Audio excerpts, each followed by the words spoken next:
All right. All right. Good morning. Good morning. Good morning. I don't know if I got any music to play this morning. I really don't. I guess I could play this.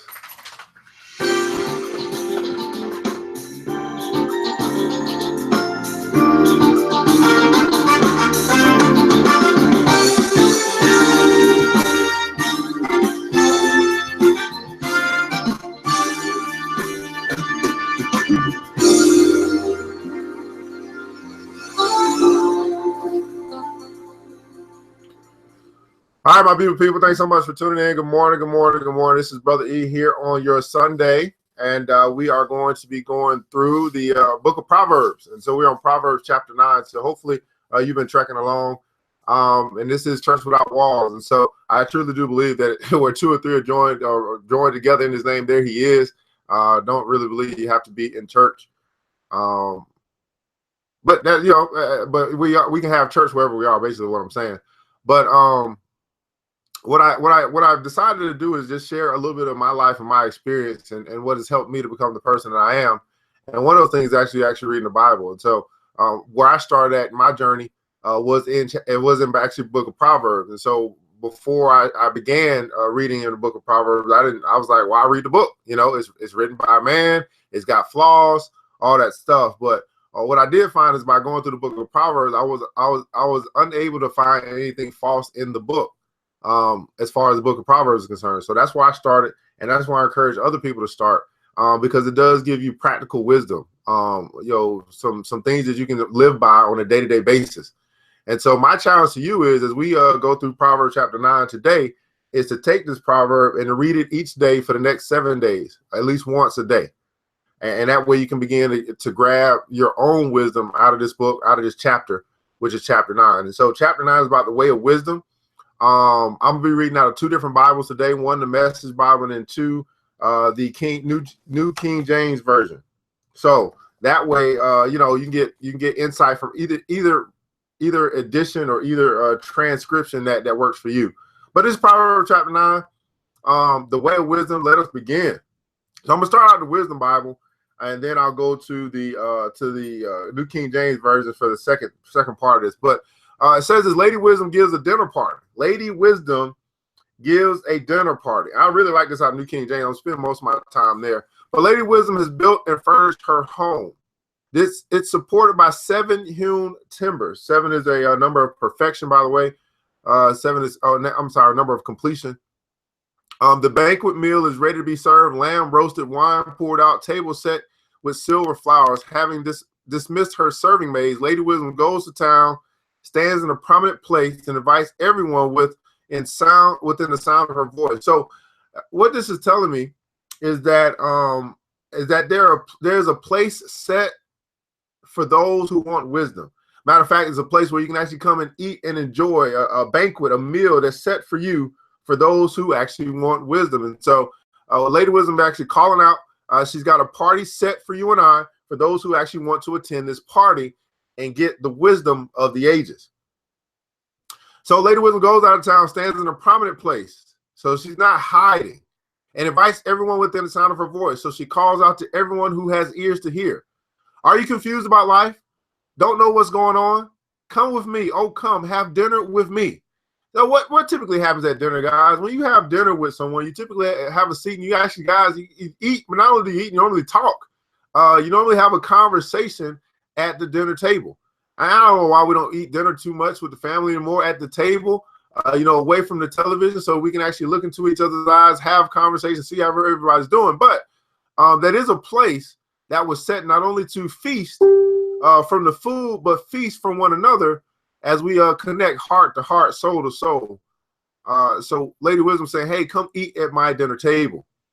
I prepared a wonderful spread: fresh baked bread, roast lamb, carefully selected wines. Leave your impoverished confusion, and live. Walk up to the street to a life with meaning. And I'm gonna read this out of the New King James Version. I think this one typically is probably a little bit more prominent. But wisdom has built her house. Hey, what's up, Anthony? She has hewn out 7 pillars. She has slaughtered her meat. She has mixed her wine. She has also furnished her table. She has sent out her maidens. She cries for the highest places of the city. Whoever is simple. It's interesting that the Bible talks about simple people. Basically, so here's the thing. When someone says like you're asleep or you're unconscious or you are sheep, basically they're calling you simple. And I don't want you to think it is it's a derogatory term or that no one should say that, because the Bible calls people simple. So let's not get it twisted and act like the Bible doesn't call people simple, doesn't call people foolish, doesn't call people stupid, doesn't call people idiot, because it's not about the person. It's about what they are, the characteristics that they are they are showing in the world right now. Naive, stupid, foolish, simple, ignorant, idiot. Hey, don't blame us for using words that come out of the Bible, okay? Just basically, if you're simple, you need some understanding. So whoever is simple, let him turn here. As for him who lacks understanding, she says to him, come eat of my bread and drink of my wine I mix. Forsake foolishness and live. Leave the folly, leave the foolishness alone. And if you do that, you can live and go in the way of understanding. So then we get into, now we're moving to a place where the Bible gives a lot of instruction as far as some things that you should consider. All right, so he who corrects a scoffer gets shame for himself. So let me ask you this, family.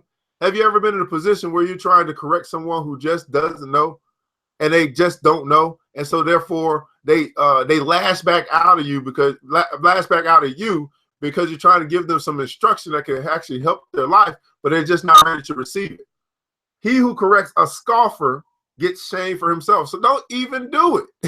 If they're not ready to receive, if they're not open for instruction, leave them alone until they're ready. Matter of fact, you'll know when they're ready. Why? Because they'll actually come to you and ask you, hey, can you help me? Can you give me some advice? But don't just freely give your advice to people who are not ready to receive. You're going to bring shame upon yourself. He who rebukes a wicked man only harms himself. He who rebukes a wicked man only harms himself. This is instruction from the Bible telling you to stop trying to rebuke, teach, instruct a wicked man, because you're going to bring harm on yourself. But the caveat is this. That's when you're trying to force your instruction upon people who are not ready to receive. Don't force teaching. I had to learn this as a teacher. I teach people about money. I can't force people to learn about money. I just can't. It's going to bring harm on myself. I can offer the teaching. I can make the classes. Those who show up, show up. Those who sign up, they sign up. But I can't force people to learn anything. So for those of you guys who are probably like me, who are just concerned about your brother and sister, who want to help them as much as possible, don't force teaching them when they're not ready to receive. Let them come to you. You continue to do what you do. You continue to shine. You continue to be the example. They will come to you and say, eventually they'll come like, you know what? I'm tired of being wicked. I'm tired of being simple. Can you help me? And then that's going to be your opportunity to instruct them, but don't try to instruct them while they are operating in their wicked ways. I know it sounds odd. It's like, man, they're going down the path to ruin. They're going to destruction. But the reality is this. The Bible tells us, he who corrects a scoffer gets shame for himself, and he who rebukes a wicked man only harms himself. Let me read it out the Message Bible. If you reason with an arrogant cynic, you'll get slapped in the face. How many of you guys have talked to some arrogant people who are dead wrong? Right? But you'll find that there's no reason to argue. And do you know what I say to them? You're right, and I keep it moving. That's it. You're right. I am not going to argue with you in your puffed up mentality, thinking that you're always right, you're never wrong. I don't have time. If you reason, don't even try to reason. You can't bring logic to them because they're not operating in logic. They're operating in, this is what I want to do, right? So if you reason with an arrogant cynic, you'll get slapped in the face. Confront bad behavior and get a kick in the shins, right? So I know there's people who really want to help. So many people, But you do more harm to yourself if you try to force your help upon people who are not ready to receive that help. Let them grow the same way that you had to grow. Malcolm X says this: there was a time when you didn't know what you know. There was a time, everybody put in the comments below, there was a time. There was a time when I didn't know about money like I know about money now. There was a time when I didn't understand wisdom like I understand it now. There was a time when you didn't know what you know. So you have to allow other people to grow to the place where they're ready to receive this new knowledge, this new understanding, this new teaching that they just haven't been ready for. There was a time, I think if we keep that in mind, that there was a time when I didn't know what I know. So therefore, I have to let other people grow to a place where they're ready to receive what I know now.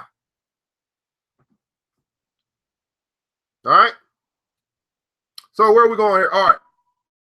So again, it says this: do not correct a scoffer lest he hate you. Rebuke a wise man, he will love you. So, but if you correct, so don't waste your time on a scoffer. I think that's very important. Don't waste your time on a scoffer. Now, I think it's going to be important that we go ahead and use this good old dictionary to define scoffer, because there might not be a word that we're used to using in what's called. So it's a noun. It's an expression of mockery, derision, doubt, or derisive scorn, to jeer, or object of mockery or derision. So someone who practices mockery, someone who practices doubt, derision, or derision, scorn, or jeers at things, they mock and deride. They just don't believe. That's to scoff, right? So a scoffer is a person who practices mockery, who practices derision, who practices doubt, who practices scorn. All right, so that's the definition of a scoffer. Trolls, yes, that's a good one. Trolls, thanks so much, Lisa. Trolls is a good. That's what we call them nowadays. I'm going back to the BC times, but trolls is the 2017 word for a scoffer. Thanks so much for that. All right, so don't waste your time on trolls. Don't waste your, we could probably stop. The Bible is telling us not to waste time on trolls. My God, this is wisdom from 2,000 some odd years ago. Don't waste time on trolls. But if you and you'll get your pains and abuse. But here's the deal. But if you correct those who care about life. So before you go and try and correct someone or teach someone or give advice to someone, first try and determine whether they even care about life. Do they even care?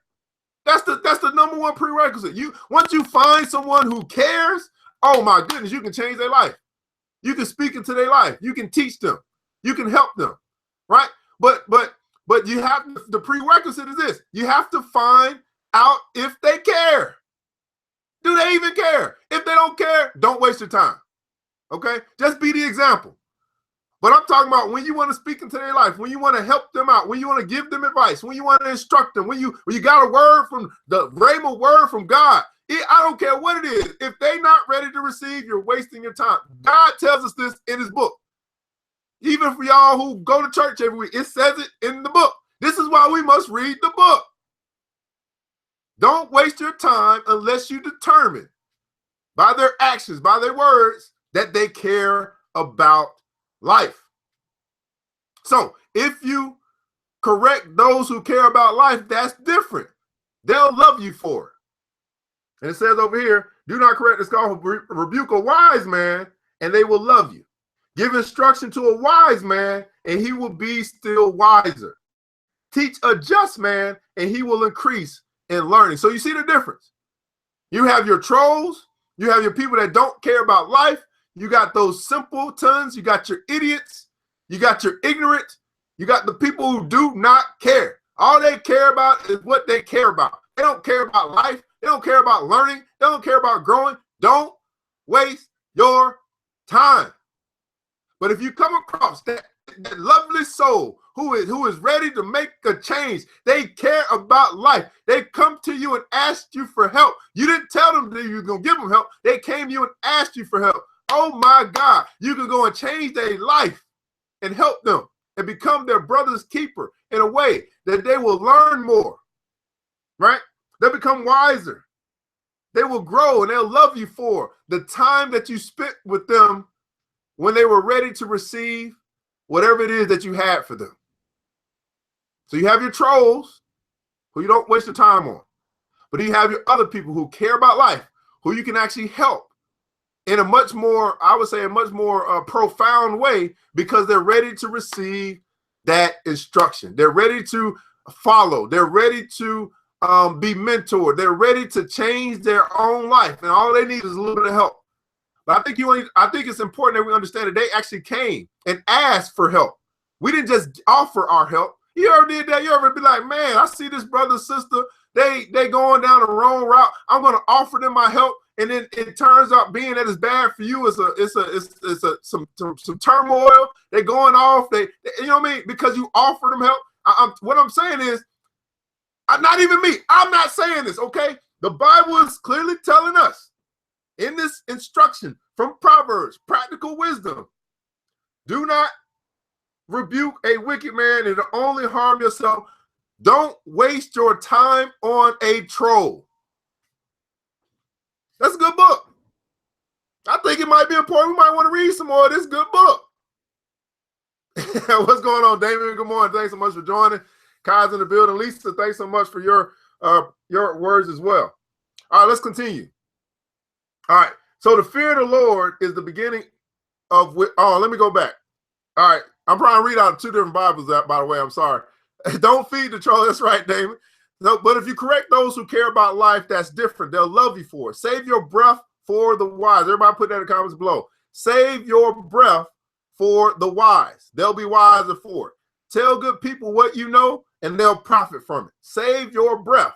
Save your energy. Save your time for the wise. Those who care about life, about their life, about the good life, about wanting to change, whatever it is.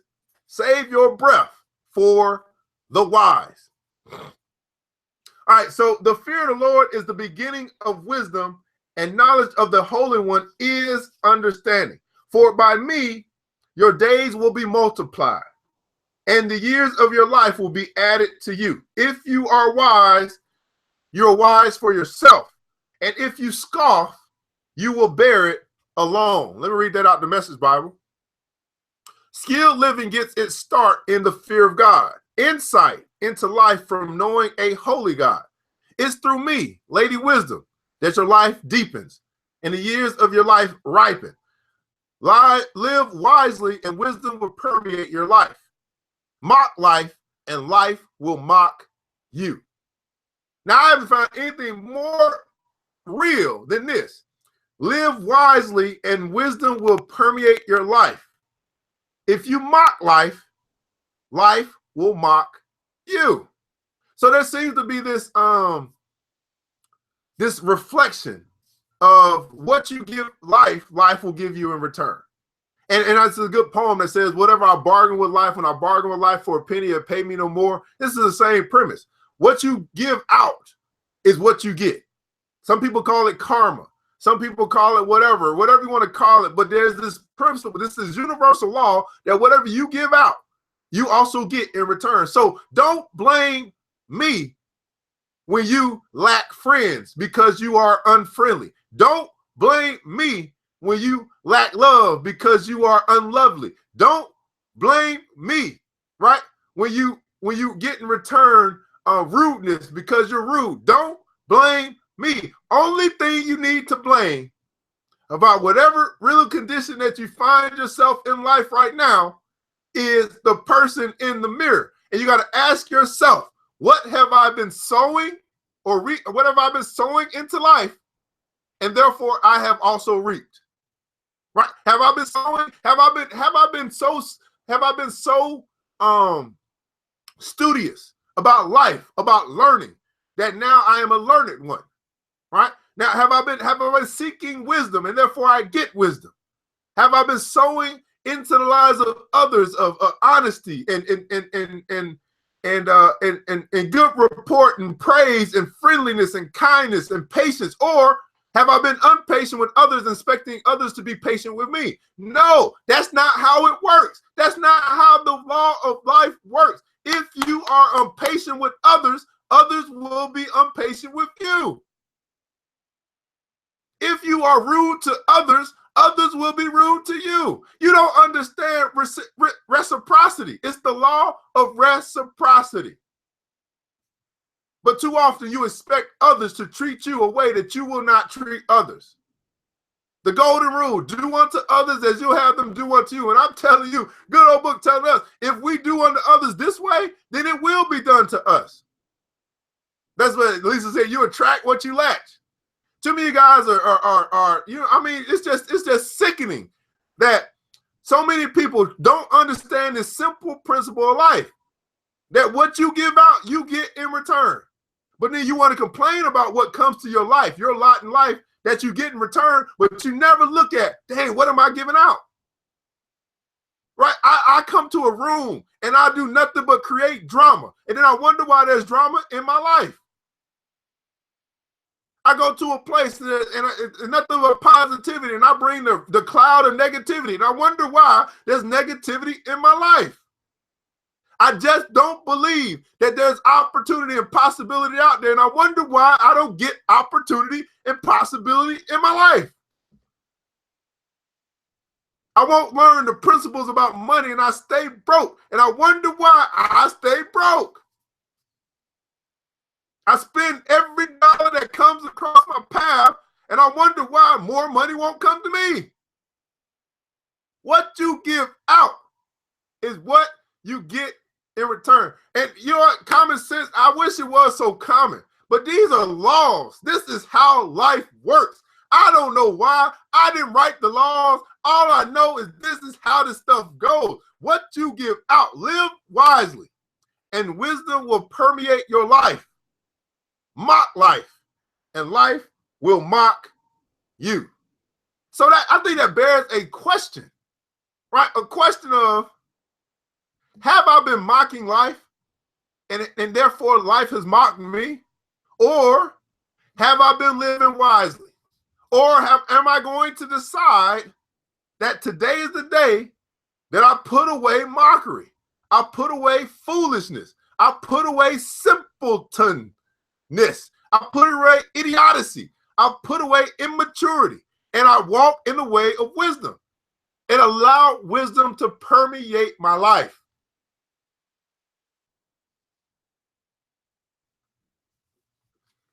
Kai says this: analyze what you have a lot of and what you lack, and you can figure it out yourself.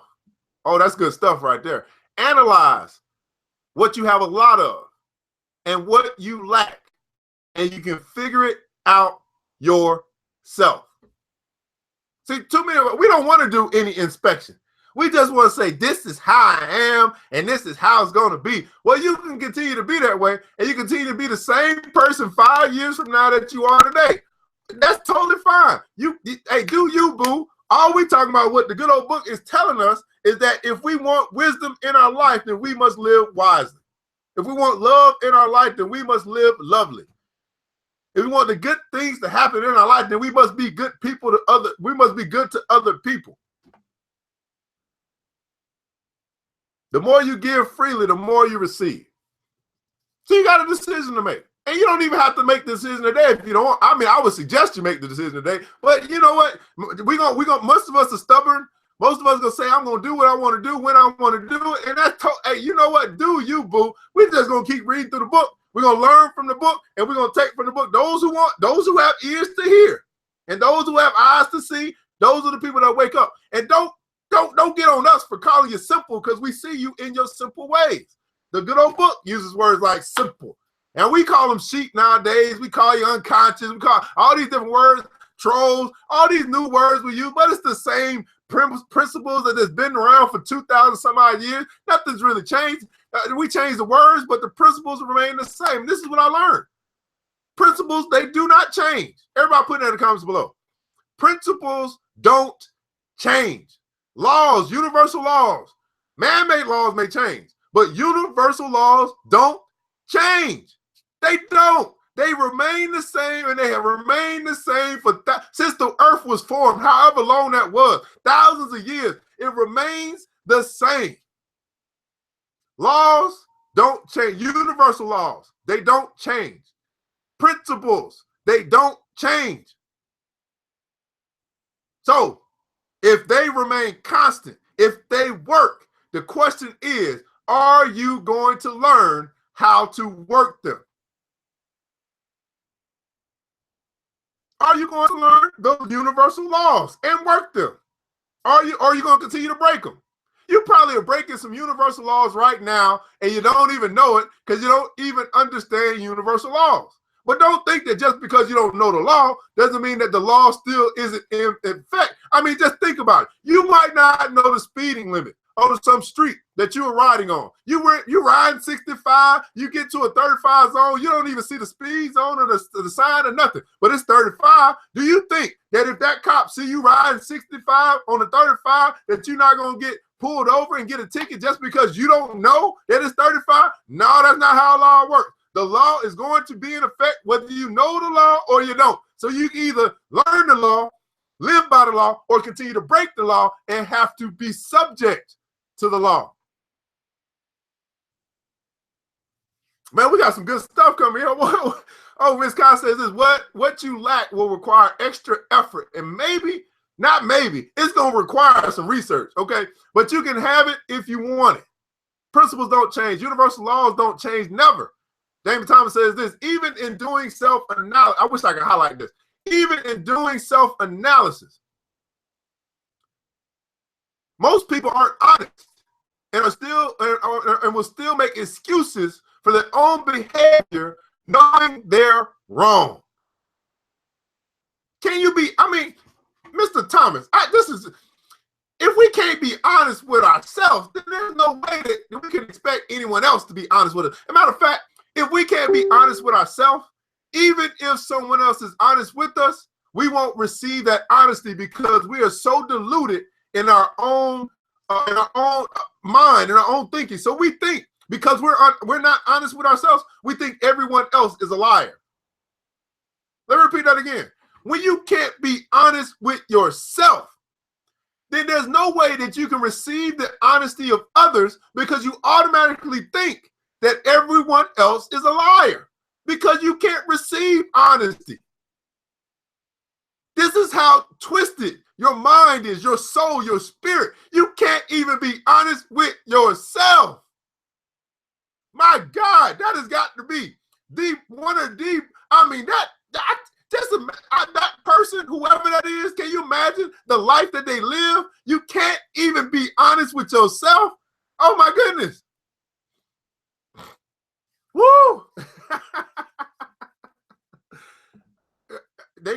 I'm probably comfortable. I know they said probably comfortable there, probably happy there. That's all that life has to offer them. Self-education is ongoing. He said ego is a hell of a drug, man. Ego is a hell of a, I mean, you don't need no other drugs if you take an ego. You got that ego popping, you popping that ego pill. Oh my goodness. Know thyself, man. Know thyself. So let's move on to, it says the way of folly. It says a foolish woman. Oh yeah, I'm liking this already. Let's talk about the ladies. All right, a foolish woman is clamorous.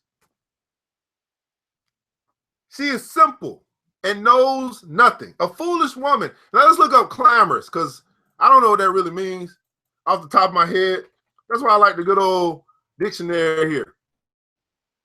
A clamorous means, oh, look at this. Clamorous, full of, marked by a nature of clamor, which means vigorous in demands or complaints. How many of you fellas that are watching right now, how many of you fellas know some women that all they do is complain? I mean, my God, there's nothing that can make them happy. They just complain, complain, complain, complain. A foolish woman is a complainer.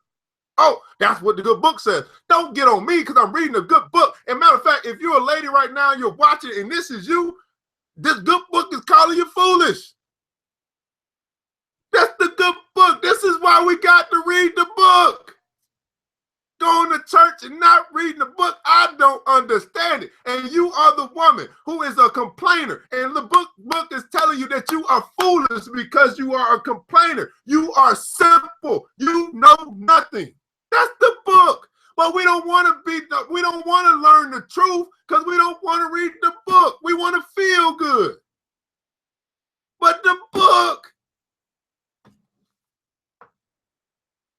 when she sits at the door of her house on a seat by the highest places of a city to call out to those who pass by, who go straight on their way. Whoever is simple. Now, fellas, whoever is simple, let him turn in there, right? And as for him who lacks understanding, she says to him, so I want you to understand this connection. The simple woman who knows nothing. She's out in the streets looking for the simpleton. Now, you're a fella, and you're going to get caught in by your foolish ways by this woman who's going to drag you to the slaughter because you are simple. So you have a simple woman who can attract a simpleton, right? You got a simple woman who can attract a simpleton. And this, now, I want you guys, let's just keep this real. It's not saying that the simpleton is going after or pursuing the simple woman. It's saying that the simple woman attracts the simple man. A whole bunch of simpleness going on here. To call those. So the woman calls out to those who go straight by their way. Whoever is simple, whoever is a fool, whoever is an idiot, come on over here to my house. Whoever lacks understanding, she says to him, stolen water is sweet. So now we're not just, obviously, we're talking about the simple woman, but we're clearly talking about a whore at this point, a prostitute, okay? And there's so many ways that women can prostitute, okay? It's not just with your body. It's not just with the sex that you give out. So many different ways that a woman can attract a man into her whore house, okay? Whoever is simple, whoever lacks understanding, she says, stolen water is sweet and bread eaten in secret is pleasant. How many guys have ever been led to a place by a woman, and it might not have anything to do with sex, and you guys have to keep it a secret? In other words, she's leading you to go do something evil, something bad, something that no one else can know about. It's got to be kept in the closet. It could be stealing. It could be I don't know. It could be taking some secret vote to get somebody. It doesn't have to be sex. We're just simply talking about the woman who is a complainer, the woman who is simple and knows nothing, the woman that is used as the object to lure you in. Right? Now let's think about this from another standpoint. The lady in the, everybody put in the comments on the lady in the red dress. This is the principle. This is the strategy. This is this is what they use to capture the men. It's important that they capture the men, because when they capture the men of the family, then the family, especially this black family. Listen, fellas, you got to understand. They want to keep the men down. And the way in which they do that is by using the women to attract the men out of the community. Now, I can go a lot of places here, but I'm going to try to keep it holy. The women are used to attract the men out of the community.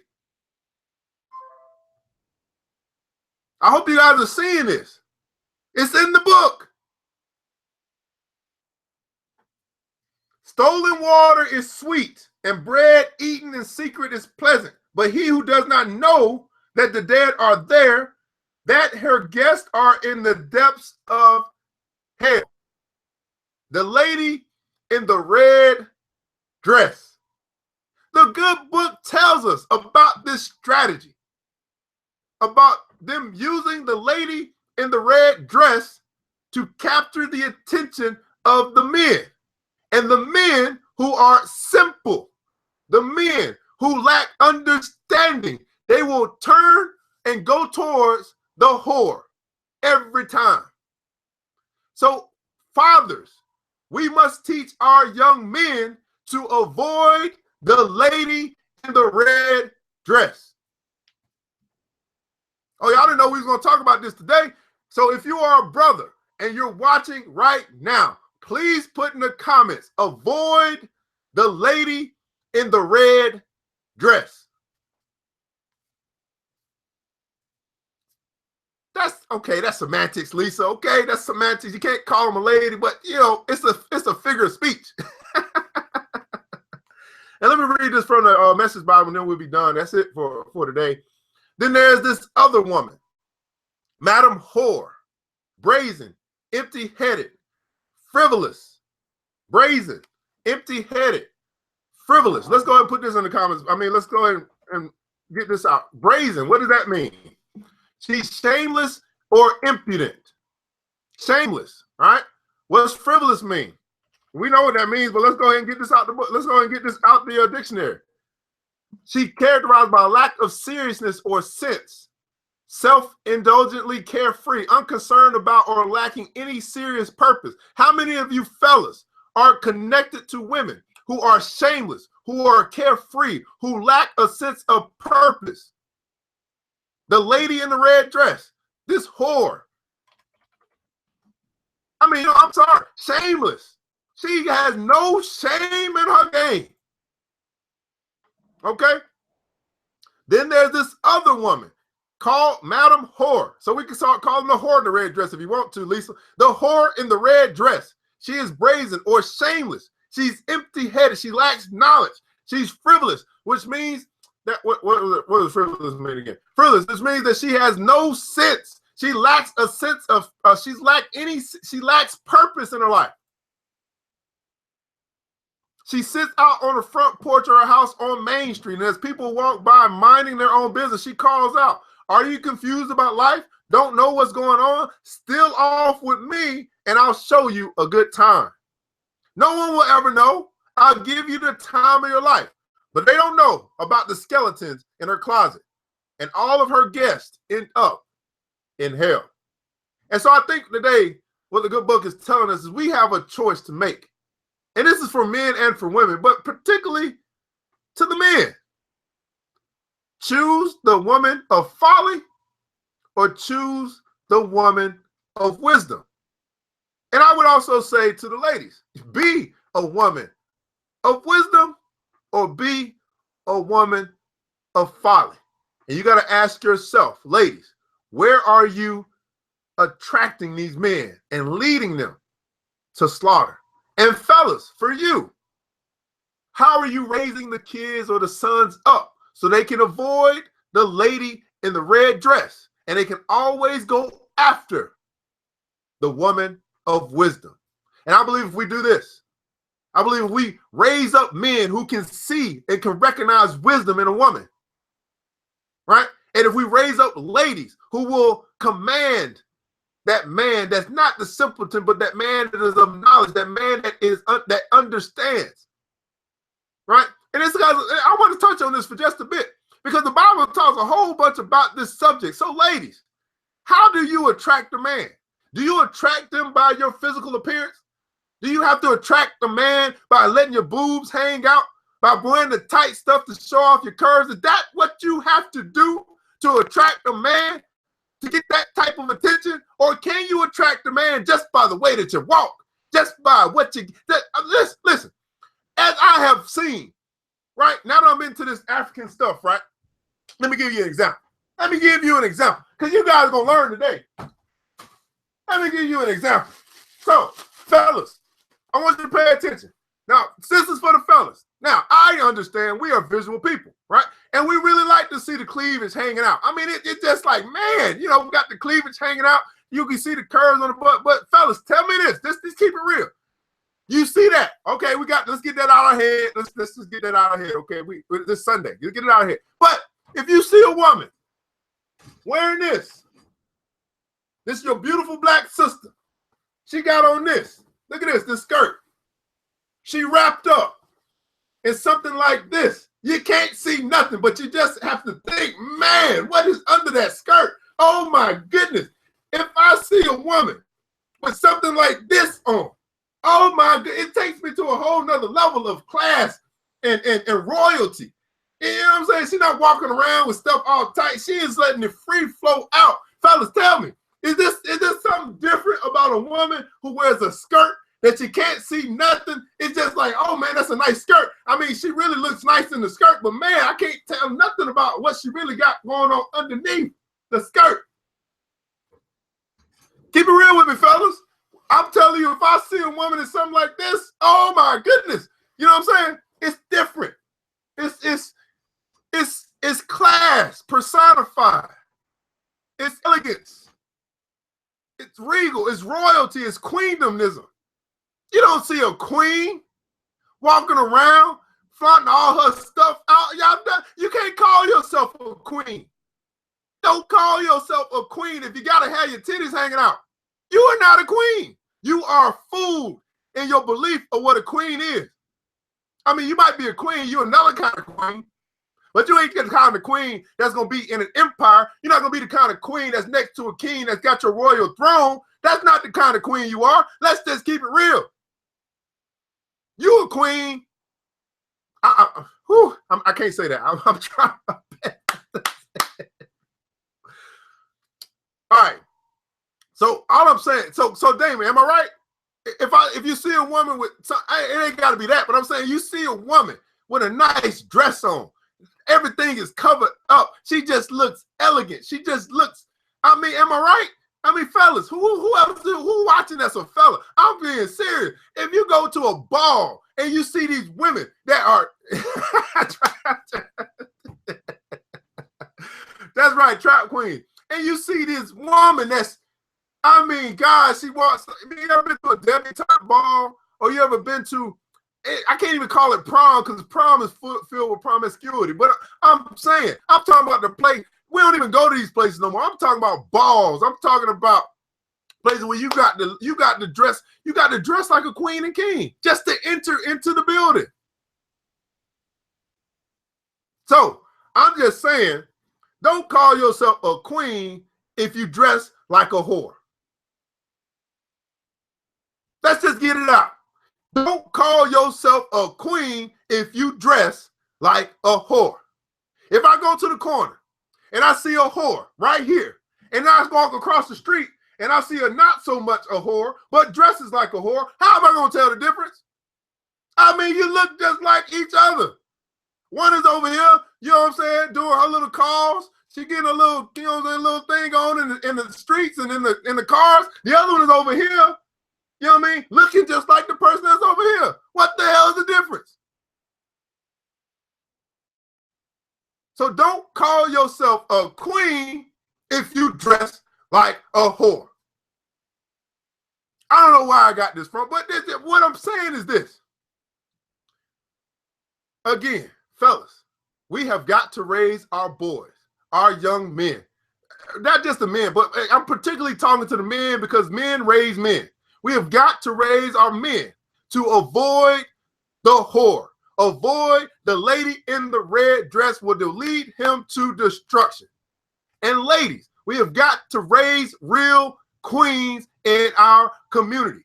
Not queens who have the mentality of a whore. Not queens who have the mentality of ratchet personified. Not queens who don't understand what real queendom is. How many of you guys send your children to etiquette school? How many of you guys teach your children the right posture, how to walk, how to talk, how to command respect? And you're right, David. You are absolutely right. Men, you should not call whores queens. Stop calling them a queen just because they're black and they're a woman. I mean, I know we want to project them out to who we hope that they will be, but let's call them what they are as they are.